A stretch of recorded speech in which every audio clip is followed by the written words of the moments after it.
안녕하세요. 한참 결혼 준비를 시작하고 있던 여자입니다. 우선 제 배경에 대해 먼저 설명드리자면, 저는 이혼가정에서 자랐고, 엄마는 재혼해서 고등학생 자녀까지 있습니다. 저는 성인이 되자마자 독립했고요. 대학 시절까지는 그럭저럭 지내다가 많이 싸우기도 하고, 퇴직하고 나니 저한테 돈을 요구하셔서 차라리 독립하는 게 낫겠다 싶어 따로 나와 살고 있습니다. 제가 지금 30대 초반인데 애초에 애정도 없었고, 아빠는 제가 20살이 된 이후부터는 연락한 적이 없어 어디서 뭐 하는지도 모릅니다. 알고 싶지도 않고요. 아무튼 최근 만나고 있는 남자친구와의 사이에서 결혼 얘기가 오가기 시작하며 대면대면하고 연락 안 하고 있던 엄마한테 얘기했습니다. 남친에게 엄마와 사이가 안 좋다고 말했었지만 그래도 꼭 연락은 해야 한다 해서 억지로 하게 되었네요. 엄마와 대화한 결론만 말씀드리자면 결혼식에 안 온다 하셨다는 겁니다. 저도 그런 거라면 앞으로 볼 일이 없을 것 같아 서로 언성을 높이다 연을 끊기로 했고요. 근데 남자친구는 제가 이혼가정이고 재혼을 하셨다 말할 때까지만 해도 그래도 엄마니까 결혼식에 올 줄 알았나 보더군요. 그래서인지 저희 엄마가 결혼식에 참석하지 않는다는 이야기를 듣고 당황하는 듯 보였습니다. 그래도 본인 부모님께 잘 말하겠다 했었는데 혼주석에 앉을 사람이 없는 상태다 보니 남친 부모님이 걱정부터 하셨나 보더라고요. 최근 남친 부모님을 만나 인사드리면서 사정을 다 알고 계심에도 결혼 진행하라는 허락은 받았지만 뭔가 기분이 좋지 않았습니다. 제가 공부를 잘했고 직업이 나쁘지 않아 보여 그 부분만을 보고 허락해 주신 듯 보였거든요. 그리고 남친 부모님도 저희 부모님 못지않게 남친에게 경제적으로 의지하고 계신 것 같았습니다.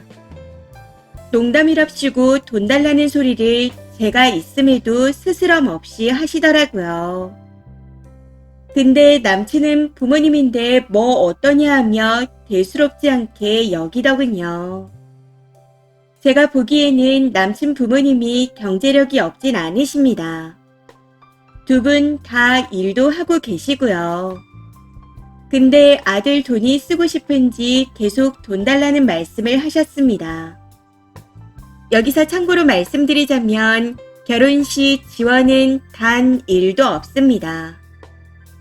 아무튼 인사를 드리고 난 후 결혼은 우리가 하는데 부모님이 원하시는 게 많으셔서 신경 쓰여 하고 말하니 남친이 그러네요. 부모님인데 뭐 어때?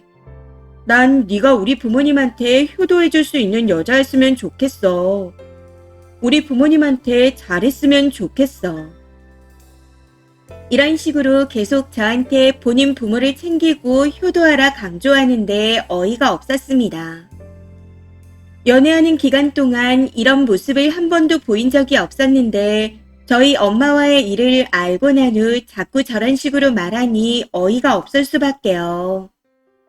아무래도 제가 부모님과 연을 끄는 게 불효한다 생각하는 것 같습니다. 그래서 결혼하면 본인 부모님한테도 그렇게 굴까 싶어 미리 효도를 강조하는 것 같은데 제가 부모님이 온전히 있었으면 저런 말을 꺼내지 않았을 것 같아 속상하더라고요. 사실 엄마와의 일을 알고 난 직후 비슷한 내용으로 말한 적이 있었습니다. 당시 대판 싸웠었네요. 우리 엄마는 친할머니가 아팠을 때 아버지보다 더 자주 찾아뵙고 챙겨드렸어. 아버지는 오히려 귀찮아서 안 갔는데 그만큼 엄마가 더 자주 가셨어. 너도 그렇게 할 수 있겠어?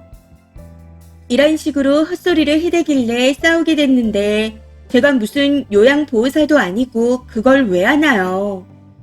물론 시간이 날 때 잠깐 문병 가서 도와드릴 순 있지만 마치 제가 병간호를 해야 한다는 식으로 말하니 어이가 없었습니다. 그날 이후부터 계속 효도거리니 혼자인 걸 알고 밑밥을 까는 것 같아 속상하더라고요.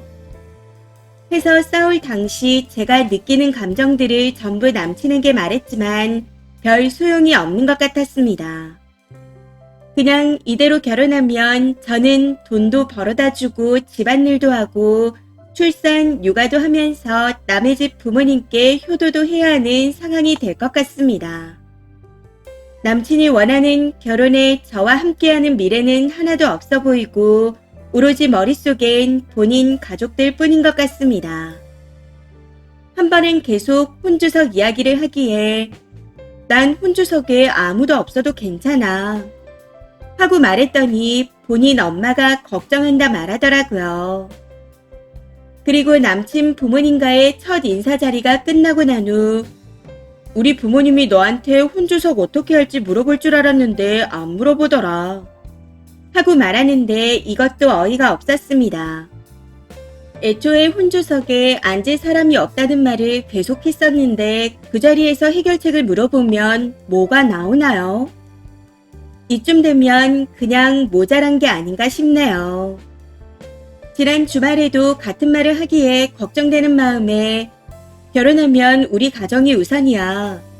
당연히 도움이 필요하면 챙겨드리기는 하겠지만 그전에는 우리 가정이 첫 번째야. 하고 말했습니다. 근데 남친은 끝까지 본인 원가족, 즉 본인 부모님과 동생도 똑같이 중요하기에 둘 다 챙길 거라고 합니다. 근데 저는 이게 본인 가족들이 우선이라는 말로 들리더라고요. 이미 효도할 여자를 원한다는 말에서 결혼 생각은 짜게 식어버린 지 오래입니다. 그래도 원래 예약된 식장 투어가 있어 그건 보러 가자 하기에 정말 딱 보고만 왔네요. 견적은 받아왔지만 식장을 예약할 일은 절대 없을 것 같습니다. 정말 괜찮은 남자를 만났다 생각했는데 속내가 시커멓다는 걸 은연중에 확인하면서 모든 게 식어버렸네요. 저희 집이 이혼하지 않고 부모님이 제대로 있는 집안이었다면 대리효도를 저한테 강요하지 않았을 것 같아 그저 속상하기만 할 뿐입니다. 그냥 파혼을 결심하고 속상한 마음에 푸념처럼 글을 써봅니다. 긴 글 읽어주셔서 감사합니다. 댓글입니다. 첫 번째, 자격지심이 좀 있는 것 같아요. 그놈은 님이 온전한 집안에서 자랐어도 그럴 놈이었을 것 같은데요. 그리고 앞으로 누굴 만나든 스스로 위축되지 마세요. 계속 그러면 그걸 귀신같이 캐치하는 쓰레기가 또 꼬입니다. 님은 님 자체로 당당하면 되는 거니 절대 가정사로 작아지지 마세요. 두 번째, 혼주석 문제로 계속 쓴이를 을의 입장으로 만들려고 하는 것 같습니다. 그게 아니라도 뭐라도 꼬투리를 잡아 부족한 조건이니 지 부모한테 네가 납작 기면서 효도해라 할 놈인 것 같은데 쓴이 집이 이혼 가정인 게 문제가 아니라 저놈이 요즘 세상에 아무도 안 좋아갈 패급인 게 문제라서 이 관계가 끝나는 겁니다. 시간 낭비하지 마시고 하루라도 빨리 도망쳐요. 세 번째, 쥐부모에게 대리효도할 여자를 찾는 것 같은데 그런 여자 없어요. 결혼하지 마세요. 쓴이에 대한 배려도 없고 일도 하는 부모에게 돈 드리는 것도 당연하게 생각하잖아요. 그 부모도 당연한 듯 아들에게 돈 달라 하는 소리를 하는 걸 보니 그 집도 제대로 된 집구석은 아닙니다. 헤어지고 너무 힘들어하지 말고 당차게 세상을 살아나가시길 바라요. 힘내세요. 기특하게 잘 컸네요. 네 번째, 넌 어차피 효도할 부모도 없는데 우리 부모님이 너희 부모님이라 생각하고 효도 좀 해라. 이런 식으로 가스라이팅을 엄청 할 것 같네요. 명절에는 어차피 갈 친정도 없는데 우리 집에서 연휴 다 보내자고 할 것 같고 톡하면 부모 없다고 개무시할 듯 합니다. 이 결혼 절대 반대입니다. 결혼 안 해도 안 죽고 혼자 살면 더 잘 살아요. 저딴 놈하고 결혼하면 스트레스 받고 결국은 이혼할 겁니다. 시간 끌지 말고 빨리 끝내세요. 5번째. 예전에 같은 반 친구 중에 희한하리 많지 이혼 가정인 친구들이 많았습니다. 다들 시집 장가가서 살고 있는데 가정사에 대해 부모님 사정이고 내가 어쩔 수 없었던 부분이라고 당당하게 살던 친구들은 평범하게 며느리 사위 대접 잘만 받고 살더라고요. 반면 거기에 자격지심 있고 흠이라고 생각해 힘들어하던 친구들은 결혼 준비부터 삐걱거리고 불화가 있을 때마다 가정사에 대한 비수 꽂는 말을 들으면서 살더라고요. 못 견디고 이혼한 경우도 있고요. 물론 이혼 가정이란 게 인식이 좋지 않은 건 사실이지만 사람 자체가 괜찮다면 어쩔 수 없는 부분으로 받아들이는 집안도 많아요. 굳이 그런 집안이랑 엮일 필요 없습니다. 이번 사연은 여기까지입니다. 시청해주셔서 감사합니다.